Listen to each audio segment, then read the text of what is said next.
Damo 3-2 comeback victory. What can you say about that? It's just a fantastic result after being 2-0 down at 55 minutes. Yeah, I think that's why we all love football. Maybe not good for his management team, especially after 50 or so minutes when we was 2-0 down. But that's what football's about. But like we said to the lads at half time, don't give up. First games of the season, the ball's always all over the place, it's going back and forth, And I think, if I'm being honest, I thought they were the better side in the first half. I think they started off brighter than us.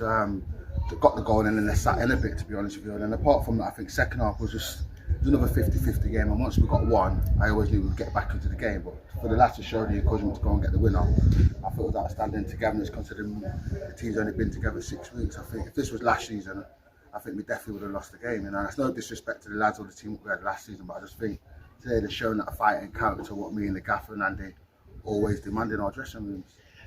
They say in top flight football now that it's a squad game, it's a 20-man game, etc. Looking at the bench today, so strong. You've got Amar, there's Tyrese on the bench, obviously he's come off and scored the penalty. Lyndon, Sonny. Yeah.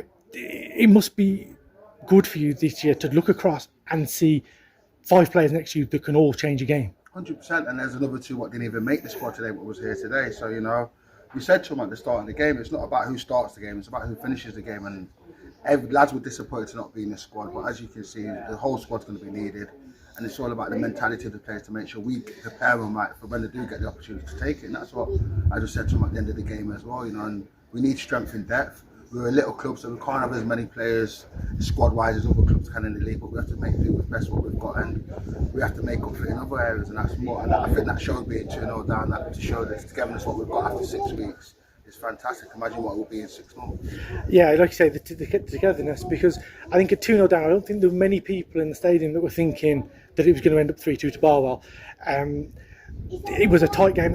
I don't think there was an awful lot. Like you said, you feel maybe St Ives was a better side in the first half, but then that response, just going 2-0 down, and that response to get that goal within about 90 seconds, 2 minutes, to show that fight, and then to go on from there and pretty much control the game from then on. I don't really think St Ives had much of a shout after you got that goal back. I think as soon as they scored the second, I think it was really important that we got a goal in the next couple of minutes or 5 minutes or so, because then I think the game would have been over. But the lads, like the bench, we got irate a bit, we got onto them a bit more. Even myself personally, I was a bit more laid back, subdued first half, and then second half, I think they needed to kick up.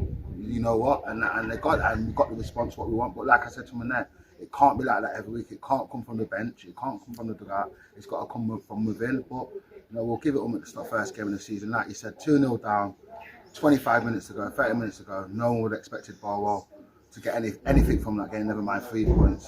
So to make sure we got something out of the game is fantastic, and credit to the lads. But like I said, they've got to keep their feet on the ground. Got another difficult 2 games coming up. No one expects us to get anything. You look at what everyone's saying in the league and predictions and things like that. Behind closed doors, we know what we've got in that dressing room. But like I said to the lads, we've got to make sure when we cross this white line that we get the results, and it's a result game business, and that's what it's about. It might not be something that you want to say out in public, but I think everyone at the club's aware of what everyone's saying. No one's given us a prayer this season. Every fan or website or whatever else, Barwell 21st, 22nd. Is that fuel? Is that? Are you? I know the players will see. I know everyone's on social media nowadays, and everyone will see that stuff.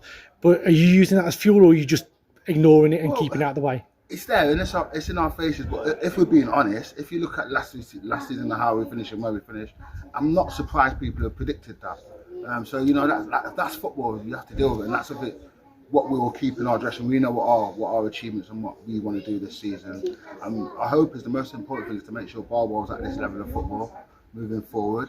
And then obviously we set our own targets in the dressing room of what we want to achieve. But first and foremost is to make sure we keep our status. And this time last year we lost the first game of the season. This time this season we've won the first game of the season. So we don't worry about what outside people have got to say. We've just got to concentrate on our own, and that's first and foremost, concentrate on our own dressing room.